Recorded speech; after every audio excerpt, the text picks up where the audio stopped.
हरे कृष्णा कृष्णा कृष्णा हरे हरे, हरे राम राम राम हरे हरे।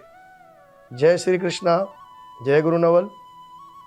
प्यारे मित्रों, आज हम आपके सामने ज्ञान वर्षा के द्वारा आज हम श्रीमद् भगवद गीता के 18 जो अध्याय है, जो ज्ञान वर्षा के माध्यम से उनका अनुवाद किया गया था उर्दू में, तो आज उसी भगवद गीता को लेकर जो है हम आपके सामने पेश हो रहे हैं। तो प्यारे मित्रों, ये उर्दू भाषा के अंदर भगवद गीता की जो गूंज है वो हम आप तक पहुंचाने का प्रयत्न कर रहे हैं, ताकि आप इससे फ़ायदा उठाएं और भगवद गीता को समझें और इसको सुनें।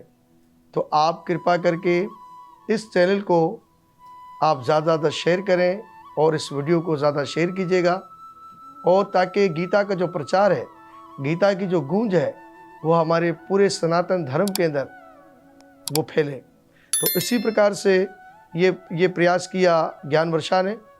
तो हम आपके सामने प्रस्तुत है और प्रतिदिन एक अध्याय आपके सामने लेकर आएंगे, और इसी तरह हम पूरे 18 अध्याय जो है वो ज्ञान वर्षा के माध्यम से जो है आप तक पेश करेंगे। जिंदगी का एक ही सार है, जिंदगी का एक ही सार है श्रीमद् भगवत गीता।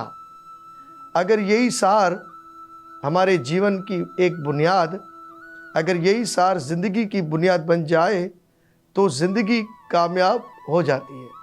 तो इसी प्रकार से अगर हमें कामयाब बनना है, हम चाहते हैं कि हम जिंदगी में कामयाब हो जाएं, तो हमको भगवत गीता ही का अध्ययन करना चाहिए। और भगवत गीता का अध्ययन कर कर हम एक माशरे का कामयाब हिस्सा बन सकते हैं। तो इसी प्रकार से प्यारे मित्रों, आइए हमारे चैनल के साथ जुड़ जाइए और भगवत गीता को सुनिए। और इसमें ख़ास तौर पर अगर जब आप इसको सुनते हैं और सुनने के बाद आप अपने पूर्वजों को श्रद्धांजलि भी दे सकते हैं। और भगवत गीता की ऐसी करामत है, ऐसी उसका मौज़ा है कि भगवत गीता जो है जब हम पढ़ते हैं और अगर कोई मृत्यु होता है तो उसकी भी आत्मा को शांति दे देती है और उसको परम धाम में पहुंचा देती है। तो इसी प्रकार से प्यारे मित्रों, अगर अपने जीते जी अगर आप भगवत गीता का श्रवण करते हैं, इसको सुनते हैं, तो आपको मन की शांति ज़रूर मिलेगी। तो इसी प्रकार से आइए हम भगवत गीता के अंदर प्रवेश करेंगे। इससे पूर्व हम मंगलाचरण करेंगे और फिर इसके बाद आज हम श्रीमद् भगवद गीता का पहला अध्याय का पाठ करेंगे। हरे कृष्ण। ओम ज्ञानतिमिरान्धस्य ज्ञानाञ्जनं शलाकाया चक्षुरुन्मीलितं येन तस्मै श्री गुरुवे नमः। ओम नमो भगवते वासुदेवाय। ओम नमो भगवते वासुदेवाय।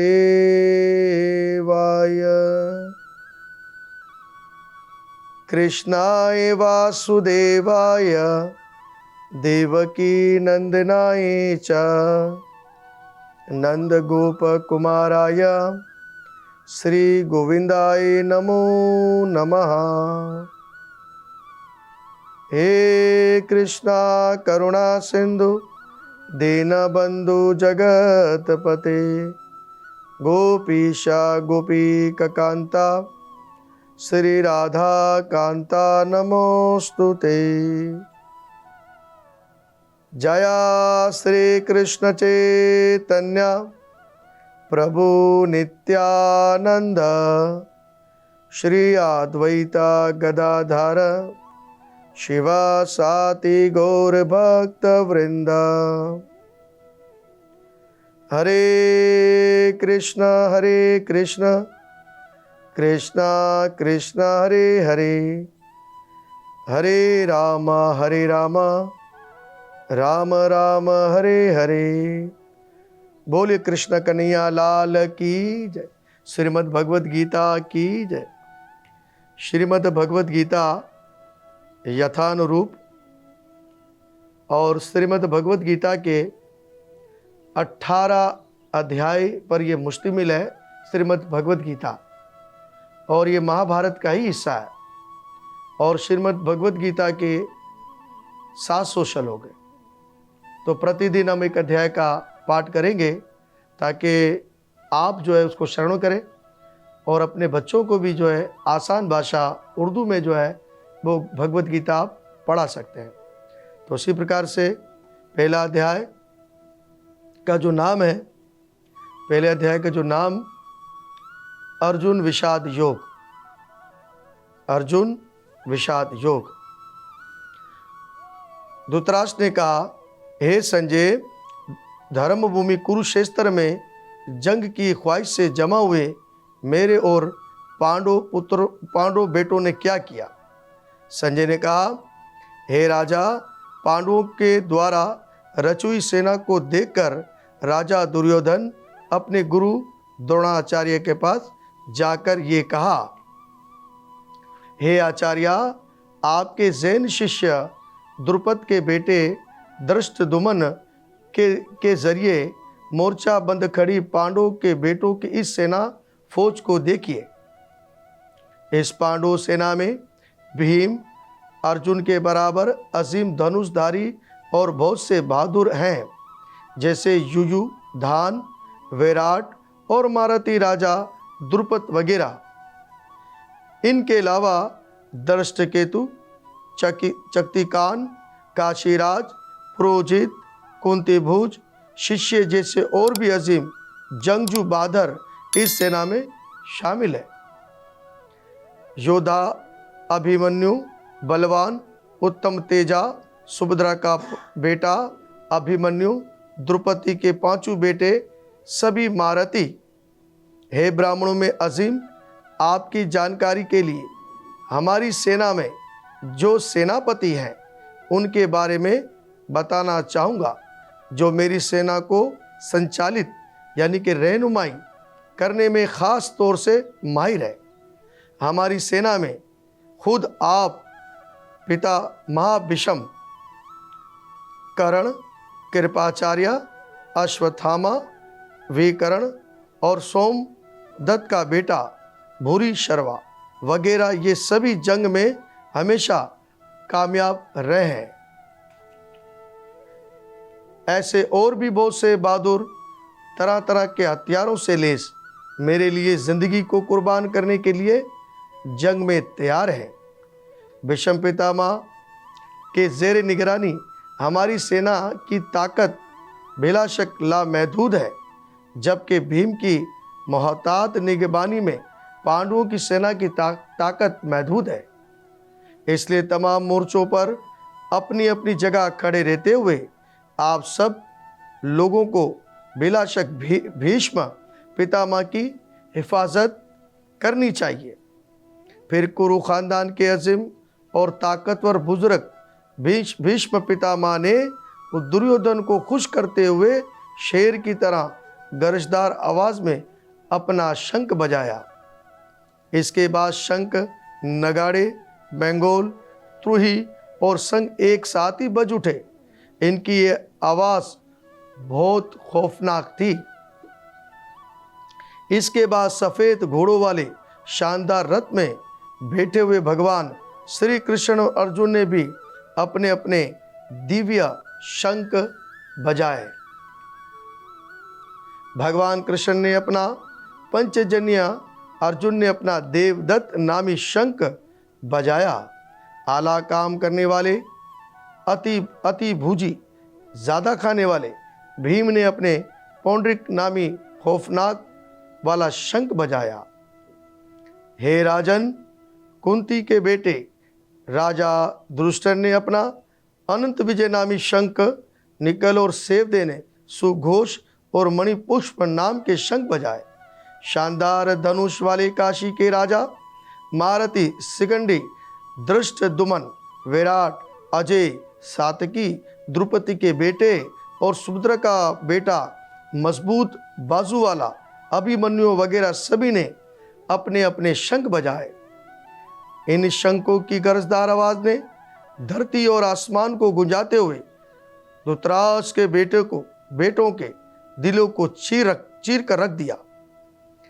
हे राजन, इस वक्त श्री हनुमान जी के परचम वाले रथ पर बैठे हुए अर्जुन ने धृतराष्ट्र के बेटों को देखते हुए धनुष उठाकर भगवान ऋषिकेश श्री कृष्ण से ये कहा। अर्जुन ने कहा, हे अच्युत, बेखता मेरे रथ को दोनों सेनाओं के दरमियान खड़ा कर दीजिए, ताकि मैं जंग की ख्वाहिश से खड़े इन लोगों को अच्छी तरह देख सकूं, जिनके साथ इस अजीम जंग में मुकाबला करना है। मैं इन योद्धाओं को देखना चाहता हूं, जो धृतराष्ट्र के बदअंदेश बेटों को खुश करने की ख्वाहिश से यहाँ लड़ने के लिए इकट्ठे हुए हैं। संजय ने कहा, हे भरतवंशी धृतराष्ट्र, अर्जुन की इस बात को सुनकर श्री कृष्ण ने दोनों सेनाओं के दरमियान शानदार रथ को खड़ा कर दिया। भीष्म, द्रोणाचार्य और दुनिया के तमाम राजाओं के सामने भगवान ऋषिकेश ने कहा, हे पारत, या इकट्ठे हुए तमाम कौरवों को देखो। अर्जुन ने दोनों तरफ की सेनाओं में खड़े अपने गुरुजन, दादाओं, आचार्यों, माओं, भाइयों, बेटों, पोतों, दोस्तों, ससुराल वालों और खैर ख्वाह को भी देखा। इन तमाम दोस्तों, रिश्तेदारों को देखकर गहरे रम में डूबे हुए अर्जुन ने इस तरह कहा। अर्जुन ने कहा, हे कृष्ण, जंग के लिए मेरे सामने खड़े हुए इन दोस्तों और रिश्तेदारों को देखकर मेरा जिस्म कांप रहा है, मेरा मुख सूखा जा रहा है, मेरा जिस्म कांप रहा है और मेरे रोंगटे खड़े हो रहे हैं। मेरे गांडू धनुष मेरे हाथ से गिरा जा रहा है और मेरी जिल्द चल रही है। अब मैं ज़्यादा देर यहाँ खड़ा नहीं रह सकता, क्योंकि मैं अपने आप को भूलता जा रहा हूँ। मेरा सारा सर चकरा रहा है। हे केशव, मुस्तकबिल में मुझे बुरे आसार नज़र आ रहे हैं। इस जंग में अपने रिश्तेदारों को मारने में मुझे कोई भलाई नज़र नहीं आती। हे कृष्ण, ना ही मुझे जीत से हासिल राज, पाट, सुख की ख्वाहिश है। हे गोविंद, राजपाट, सुख, ये जीवन भी हमारे किस मकसद का है, क्योंकि जिनके लिए हम सब कुछ चाहते हैं वही इस जंग के मैदान में हमारे सामने खड़े हैं। हे मधुसूदन, ये गुरुजन, पिताजन, दादाओं, मामू, ससुर, बेटे, साले, रिश्तेदार भी मेरे सामने अपनी जायदाद और जानों को दांव पर लगाने के लिए तैयार खड़े। अपनी ज़िंदगी की हिफाजत के लिए भी इनको मारने की ख्वाहिश मैं कैसे कर सकता हूँ। हे जनार्दन, तीनों लोकों के राज के लिए भी मैं इन रिश्तेदारों से जंग नहीं करना चाहता, तो फिर ज़मीन के राज के लिए क्या कहना। हे माधव, धृतराष्ट्र के बेटों को मारकर हमें क्या खुशी होगी। इन जालिमों को मारकर तो हमें पाप ही लगेगा। इसलिए मुझे धृतराष्ट्र के बेटों को मारना ठीक नहीं है लग रहा, क्योंकि वे अपने ख़ानदान को मारकर किस तरह ख्वाहिश खुश होंगे। हे जनार्दन, हालांकि लालच ने इनके ख्यालात को भटका दिया है, जिसकी वजह से ख़ानदानों और दोस्तों को मारने में भी इन्हें कोई बुराई नज़र नहीं आई, लेकिन हम उसे पाप समझते हैं। लिहाजा हम इस पाप कर्म में क्यों शामिल हैं? क्योंकि खानदानों के नष्ट होने से सनातन कुल धर्म खत्म हो जाता है। इस तरह बाकी खानदान भी अधर्म के कर्म का शिकार हो जाता है।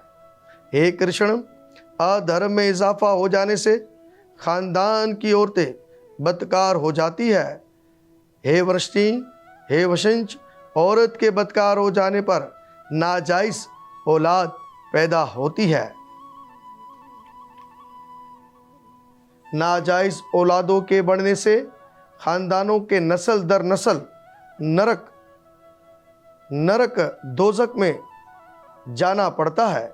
ऐसे गिरे हुए खानदानों और पितरों, आबाओ अजदाद के लिए पिंडादिक क्रियाएं खत्म हो जाती है, जिनकी वजह से इनके पितर भी गिर जाते हैं। इन नाजायज औलादों की वजह से सनातन धर्म और जाति धर्म भी नष्ट हो जाते हैं। हे जनार्दन, जिनका कुल धर्म खत्म हो जाता है, वे लंबे अरसे तक नरक में रहते हैं।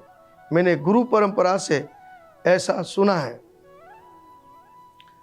वह कितने अफसोस की बात है कि हम लोग समझदार होकर भी इतना बड़ा पाप करने को तैयार हैं, जैसे कि राज्य और सुख की लालच में अपने खानदान को मारने के लिए भी तैयार हो गए हैं।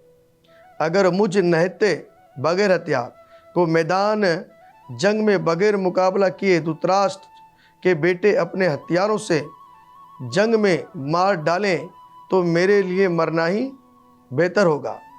संजय ने कहा, मैदान जंग में बेपना गमजदा होकर अर्जुन ने धनुष बाण छोड़ दिए और रथ के पिछले हिस्से में जा बैठा। इस तरह श्रीमद् भगवद गीता अर्जुन विषाद योग नामी पहलो अध्याय समाप्त। हरे कृष्णा। तो इस प्रकार से प्यारे मित्रों, आज हमारा पहला अध्याय यहाँ पर समाप्त हो गया। तो कृपा करके आप पहले अध्याय को ज़्यादा से ज़्यादा आप इसको देखिए और इसको ज़्यादा शेयर कीजिए, क्योंकि हमने बड़ी आसान भाषा के अंदर जो है, उर्दू के अंदर जो है, श्रीमद् भगवद गीता का पहला अध्याय आप तक पहुंचाया है। तो हमारी आपसे हाथ जोड़कर प्रार्थना है, अब आपको परेशानी होने की कोई आवश्यकता नहीं है। अगर आपको उर्दू पढ़ना नहीं आती है, आपको गुजराती पढ़ना नहीं आती है, इंग्लिश पढ़ना नहीं आती, आप पढ़े लिखे नहीं हैं, तो हमारे ज्ञान वर्षा के चैनल पर जाकर आप श्रीमद् भगवद गीता का पाठ सुन सकते हैं और इसको देख सकते हैं। तो प्यारे मित्रों, तो कृपा करके आप इसको ज़्यादा से ज़्यादा शेयर कीजिएगा और इसको, ताकि धर्म का प्रचार, सनातन धर्म का प्रचार ज़्यादा हो, ऐसी हमारी आप तमाम लोगों से प्रार्थना है। जय श्री कृष्णा, जय गुरु नमन।